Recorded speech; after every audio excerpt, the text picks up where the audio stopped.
and restore your BIOS to the default.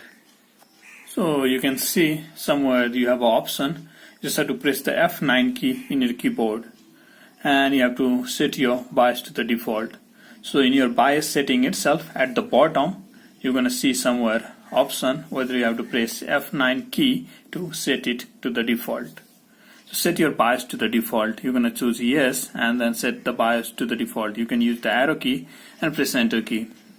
So if you're using a latest version of BIOS, if you are using a latest version of BIOS in your desktop or the laptop, so here is the option to restore setting. You do not have to press the F9 key. So click on restore setting and then after you can exit and try. So restoring your BIOS setting do not work. You're gonna try one more thing. Here's the boot sequence.